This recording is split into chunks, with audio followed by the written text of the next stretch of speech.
es identificar la necesidad. Pues claro, en el análisis, pues tú vas hablando, diciendo cualquier tontería, cualquier cosa, lo que sea, ¿no?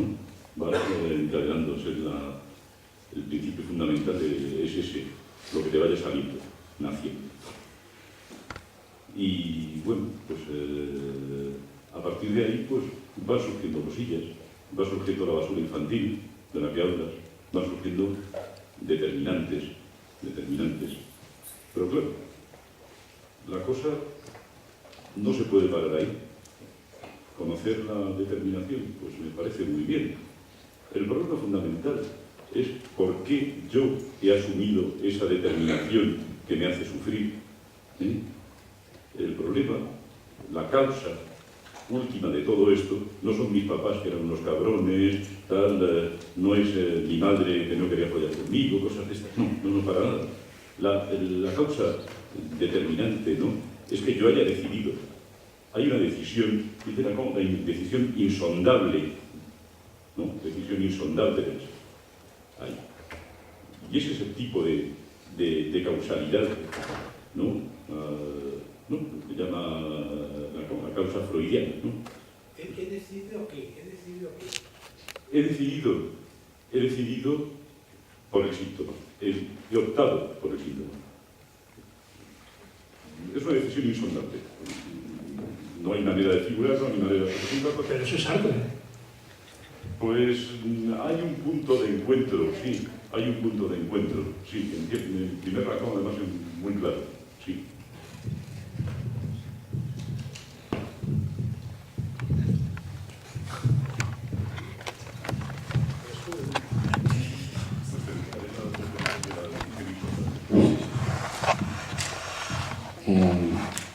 Joder, tenemos liada con Freud y Kant, ¿verdad?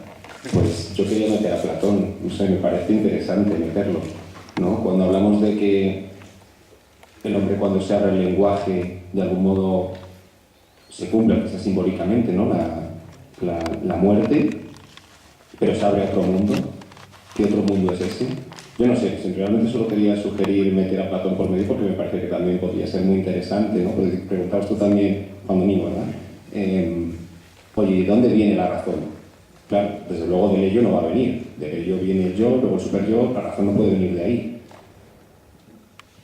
Entonces, ¿de dónde? De nosotros. No sé, solo quería...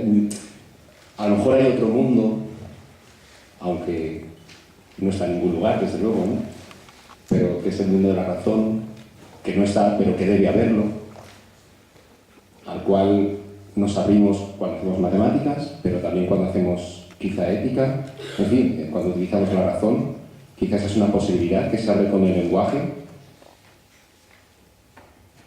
que ciertamente tiene unos parecidos muy estrechos, ¿no?, con ese mundo también que nos montamos y que tampoco existe aquí fuera empíricamente, sino a lo mejor solo en nuestras fantasías, y que sí viene a completar esa incompletud existencial y a, de algún modo, hacernos suplir nuestra carencia de no ser dioses, ¿no? Pero en fin, no sé, yo creo que hay esas analogías, pero bueno, me parecía que podía ser interesante esta sugerencia, ¿no? El plano no sé, el plano de la razón, el plano del ser, el plano del concepto, el plano de lo necesario, pero no subjetivo, sin embargo sí objetivo, y yo creo que eso es una experiencia en lo cual lo experienciado en esa experiencia se muestra precisamente como no perteneciente al ámbito de lo subjetivo, de lo experiencial, sino como independiente de todo experiencial, ¿no? El de las matemáticas quizás sea el ejemplo más claro, el primero, no lo sé, ¿no?, en la historia de Occidente, pero quizá no el único, y ese es el proyecto, yo creo, de la razón, de la filosofía y del pensamiento racional, científico en general. Y bueno, por eso me parecía interesante pues ir un poco al origen, ¿no?, quizá a Sócrates y a Platón, porque yo creo que es que esto está planteado desde el origen, ¿no? Y ese es un poco no sé si te asombra más, si este mundo o el descubrimiento de que hay otro mundo que claro, tampoco es que esté en otro lado, ¿no? No está en ningún lado en realidad, pero es otro mundo en cierto sentido, ¿no? Y cómo se come eso es con lo que llevamos 2500 años y bueno, pues me parecía simplemente interesante ponerlo sobre la mesa también.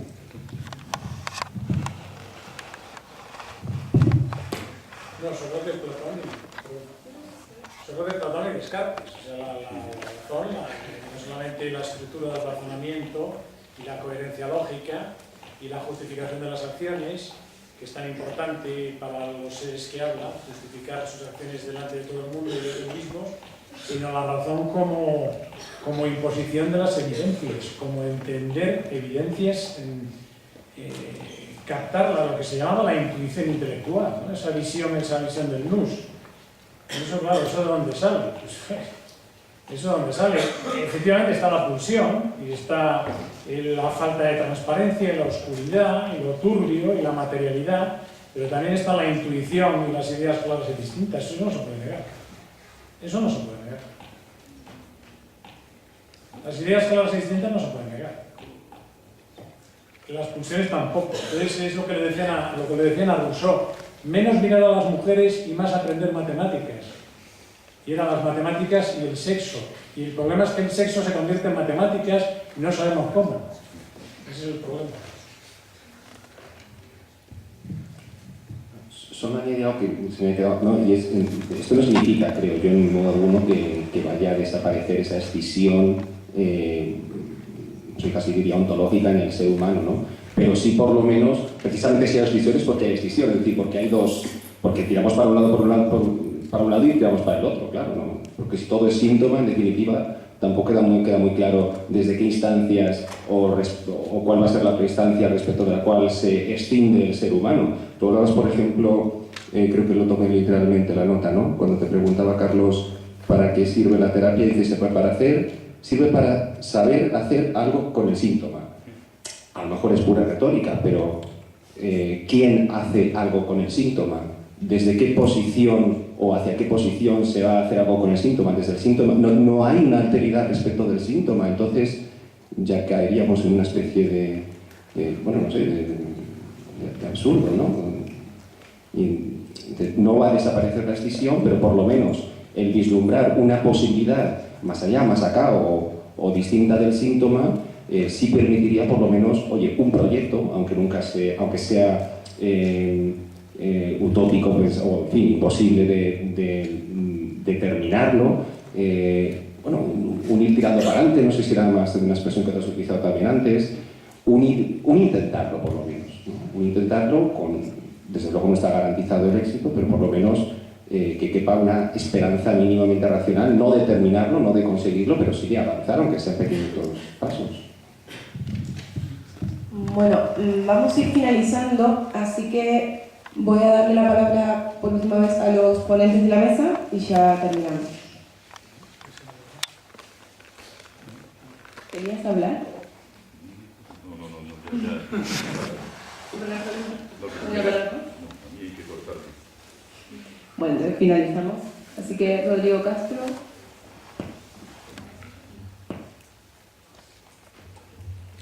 Bueno, se trata, me imagino, de sacar alguna conclusión, ¿no? Bueno, la verdad es que yo, de acuerdo al planteamiento que yo he hecho en la exposición y las cuestiones que yo he alcanzado a decir, creo que de alguna manera he operado como una especie de mácula de esta mesa redonda, una cierta partícula libre, digamos, ¿no? ¿Por qué? O como síntoma, tal vez, ¿no? Síntoma de algo.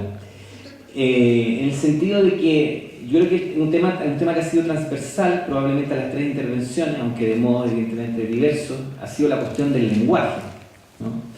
Y en ese sentido creo que de alguna manera la discusión ha girado especialmente en torno a una cierta manera de pensar el lenguaje en el marco evidentemente del psicoanálisis, de una historia psíquica, ¿no? Que nos remite a este desdoblamiento, ¿no? entre el lenguaje del yo y ese otro lenguaje o ese otro mundo, ¿no? Sin embargo, lo que yo he tratado de sugerir, ¿no? O he tratado de introducir como nota a pie de página de toda esta discusión es otras dos posibilidades de considerar la cuestión del lenguaje, ¿no? Que tienen que ver por una parte con la propia consideración del psicoanálisis como lenguaje, o más bien dicho incluso como discurso, ¿no?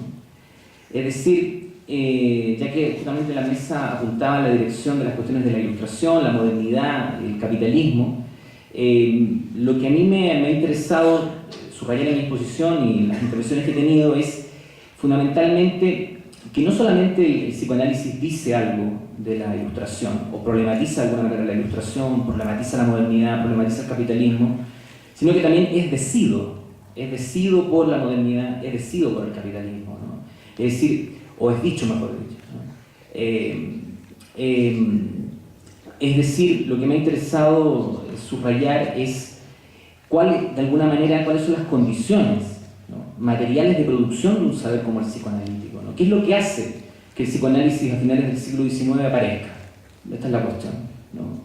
Si enfocamos evidentemente desde esa perspectiva la reflexión, insisto, no con la intención de hacer realizar una neutralización del psicoanálisis, ni mucho menos, creo que se encuentra un camino de reflexión interesante y especialmente interesante para una aproximación filosófica al psicoanálisis, ¿no? Para una aproximación desde la exterioridad, no desde dentro de la discusión de los conceptos y las categorías propias del psicoanálisis. Es decir, qué papel ha jugado la construcción de la histeria en determinado momento como enfermedad, qué importancia tiene una noción como la noción de Edipo, ¿no?, en el panorama de la configuración de la familia burguesa hacia finales del siglo XIX. Yo creo que son cuestiones que cabe la pena reflexionar. Y también, desde esta perspectiva de la cuestión del lenguaje, la otra cosa que me ha interesado subrayar, que está íntimamente ligada a la anterior, es cómo podemos reflexionar sobre ese lenguaje que se articula y se despliega en el espacio de la terapia, en el espacio analítico, ¿no? Entendiendo, o he querido por lo menos de esa manera verlo, ese espacio analítico también desde una cierta exterioridad, no desde las categorías del psicoanálisis, como un lugar en el que se construyen significados, ¿no? En un lugar en el que de alguna manera se trata justamente desde una cierta idea de construcción de significados, de resolver justamente el problema de qué se hace con el síntoma, ¿no? Y me parece que en ese contexto no se puede desatender al hecho de que hay un resultado que se produce allí, en esa escena analítica, ¿no? Y que no tiene que ver con que esa escucha, evidentemente, sea una escucha ingenua, ¿no? Hay una palabra proferida, hay un discurso que allí se configura, ¿no?, y que de alguna manera es meticulosamente articulado como un discurso psicoanalíticamente verdadero, ¿no? No cualquier palabra puede tener lugar o puede tener legitimidad dentro del espacio de la escena analítica, ¿no? Y eso creo que también es otra cosa que desde una perspectiva filosófica, crítica, externa al psicoanálisis, también es algo que cabe problematizar de la práctica del psicoanálisis, fundamentalmente en el sentido, estoy pensando principalmente a propósito de la cuestión de la escena analítica, de esto que por ejemplo Bourdieu y Passeron han llamado la violencia simbólica, ¿no? Yo me pregunto si no habrá de alguna manera en esa escena, en esa articulación del espacio de la terapia, una cierta violencia simbólica que tiene que ver no con la imposición de un significado, ¿no?, una cierta significación, ¿no? Bueno, estas han sido las cuestiones que a mí me ha interesado rescatar en esta intervención.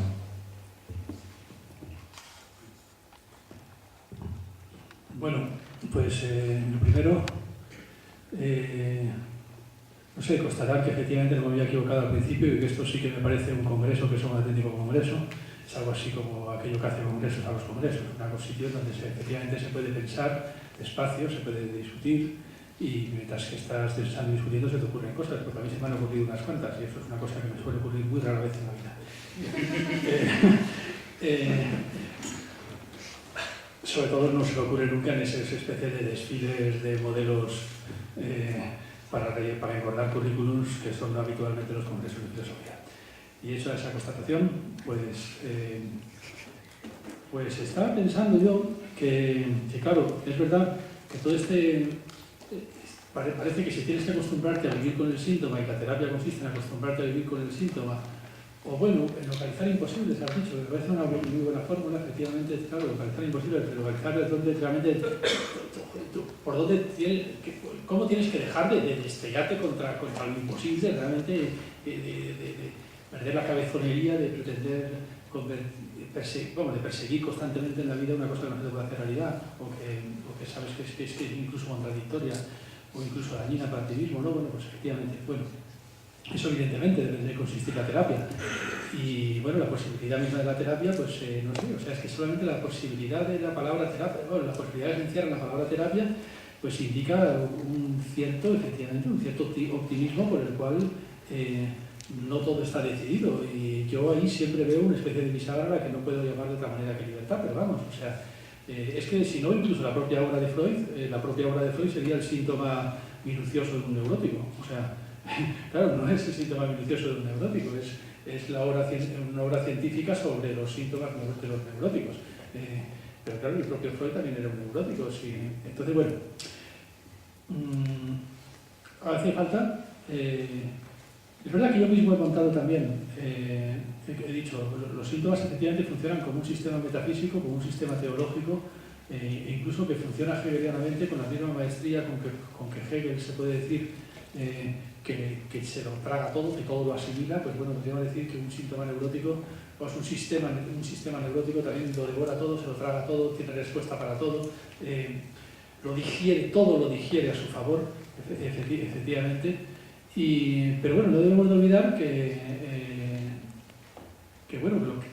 no debemos de olvidar, si en algún sentido tengo yo una mínima razón, que lo que se esconde detrás de ese sistema metafísico de todas formas sigue siendo una basura infantil. Es decir, sigue siendo una cosa que tiene que ver al final con que le viste el coño a la criada, con que no sé qué, estas cosas que le ocurren a los ejemplos que pone Freud, ¿no?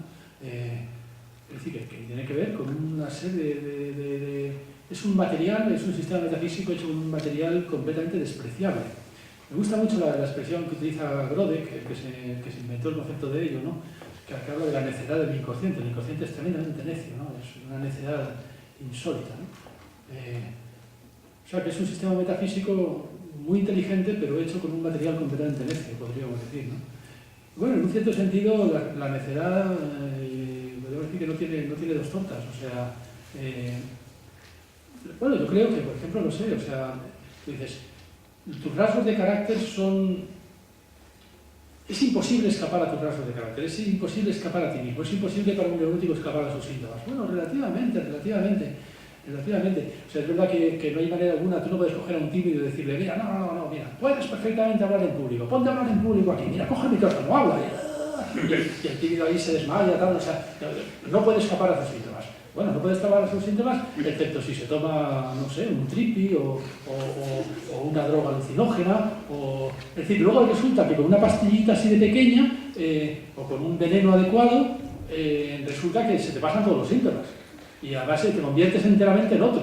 Otra cosa es que luego, cuando se te pasan los síntomas, cuando se te pasa el efecto, digámoslo así para distinguir, cuando se te pasa el efecto, vuelves a ser el mismo de antes, pero encima con resaca, digámoslo así, ¿no? Con lo cual vuelves a ser el mismo de antes, pero más torpe. Con lo cual, claro, no puedes decir, no, la terapia son las drogas. Hombre, no, la terapia no son las drogas, pero las drogas demuestran que, vamos, que escapar a la necesidad del inconsciente tampoco resulta tan imposible. O sea, e incluso ciertas drogas controladas demuestran, como el alcohol que bebemos constantemente todos y tal, pues demuestran que, bueno, que sirve para sortear, para torear, para sortear tus propios síntomas, ¿no? Es una cosa que todos practicamos, pero vamos, no, es que además si no, pues nada, no hay más que tomarse, creo que hay unas setas alucinógenas, que no sé, que te tomas una seta alucinógena, y vamos, es que además incluso hay, por lo visto, hay delirios en los que ni siquiera hablas en primera persona ya, o sea, que es que, no sé, o sea, empiezas a hablar con la voz de los ciegos, ya no intercambias los pronombres personales de la misma manera, no sé si tienes una especie de amago de brote esquizofrénico, o sea, que realmente toda esa fortaleza inexpugnable del sistema metafísico de los síntomas desaparece con una seta. Una seta y desaparece. Eso es una birria. Eso no tiene dos tortas. Lo que pasa es que tú tampoco tienes dos tortas. Entonces, o bien resulta que luego tienes resaca encima y vuelves a ser el mismo con los mismos síntomas, o bien resulta que la droga te mata. Pero bueno, al fin y al cabo, ¿a quién le importa que tú te mueras? O sea, que la prueba es que la fortaleza no es inexpugnable. Que luego te mueres, pues luego te mueres. O sea, bueno, pues, pero eso demuestra que la fortaleza no era inexpugnable de ninguna manera. Entonces, bueno, yo lo que me pregunto es si no existirá una droga controlada, ¿no? Una droga controlada que consista no en volverte otro para luego volver a ser el mismo, sino en volverte otro, además no volverte otro y vete a saber cuál, dependiendo del tipo de seta que te hayas comido, sino una droga controlada que te permita volverte otro en el sentido de volverte cualquier otro. Y eso es lo que llamaría yo razón, ¿no? O sea, que bueno, que no me parece tan milagroso, que la razón no sé de dónde viene, como las setas, más o menos sí sé de dónde viene, pero la razón no sé de dónde viene, pero en caso no me parece una cosa tan milagrosa que la razón pueda realmente tomar las riendas de la situación de una forma controlada, pues aprovechando que podemos convertirnos en otros, pues ¿por qué no convertirnos en cualquier otro, ocupar el lugar de cualquier otro? Y a partir de ahí decir, bueno, ¿qué debe hacer, cómo debe actuar un cualquier otro? Que es verdad que como es un cualquier otro que tiene que actuar hablando, y como es verdad que he nacido del sexo y sin saber hablar, y por tanto tengo que utilizar el lenguaje para, digamos, algo así, para masturbarme como si fuera un dios, ¿no? Tengo que utilizar el lenguaje para completar una divinidad, pues evidentemente siempre me volverán los síntomas y todo, y será una lucha, la de la razón, contra los síntomas, pues complicada. Yo no digo que no sea complicada, pero la prueba de que el enemigo no es invencible es que con una seta lo matas. Lo matas durante un rato, por lo menos. No sé si me explico. Bueno, yo ya estoy con el yo. Yo me he divertido mucho, he aprendido mucho y he estado muy a gusto. Y quería recordar que no está Eduardo Chamorro, empecé con él hace muchos años con el máster de psicoanálisis y filosofía y seguimos todavía después de muchísimos años. Entonces he dado vueltas a Freud desde un montón de puntos de vista. Empecé hace más de 20 años, 20 y tantos, tomando a Freud como un ilustrado y yo atacándole, defendiendo al niño, diciendo el niño acorralado, pensaba yo, y hay que dejar que el niño campe por sus respetos. Es lo del niño obvio de Paul Simon, ¿no? El niño obvio. Luego ya me puse más serio con la edad y empecé a acercarme a Freud como un hermeneuta, el Freud el intérprete de los sueños y la Freud desde Paul Ricoeur y todo esto. Luego hace poco rompí con Freud con motivo de la lectura o del estudio del caso Dora, que me parecía absolutamente impresentable y además de una baja categoría humana, ¿no? El análisis que hace Freud. Y luego he vuelto a hacer relativamente hace poco, porque considero que la obra de Freud es un monumento insustituible para la humanidad, a la que no se puede renunciar nunca, y he vuelto a Freud y he vuelto ya de más mayor, ya de alarmantemente mayor, al Freud ilustrado, y además sin defender al niño, sino al Freud ilustrado que intenta pues que el niño adquiera mayoría de edad de una vez, ¿no? Que ya va siendo hora. Y bueno, lo que he pretendido hacer en la intervención que he tenido se puede resumir en 3 frases ya para acabar. En primer lugar, que como antes los sacerdotes, hoy en día los vendedores y los políticos pretenden seducirnos, esa es la cuestión, pretenden seducirnos, y con las cosas estas del amor y de la seducción somos muy débiles, por lo menos yo, ¿no? Entonces pretenden confundirnos, seducirnos, confundirnos, pretenden que no tengamos ideas claras y distintas. Y entonces, claro, cuando alguien pretende que no tengas ideas claras y distintas, es que quieren sacarte algo, ¿no? O sacarte todo.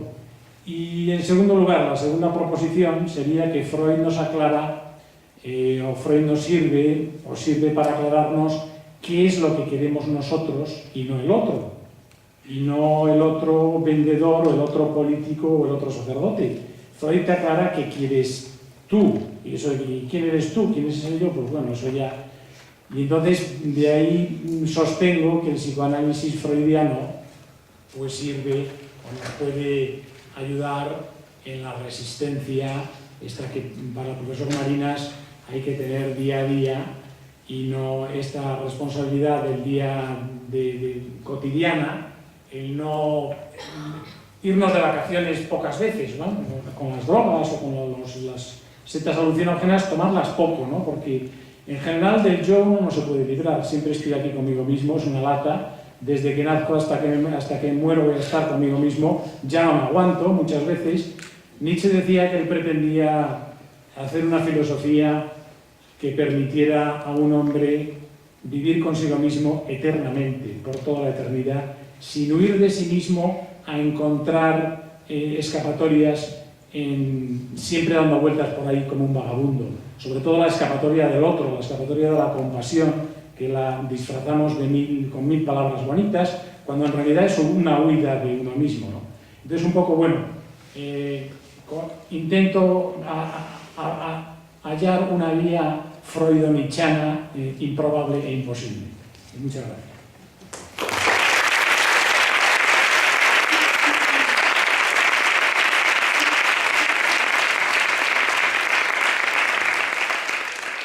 Bueno, muchas gracias.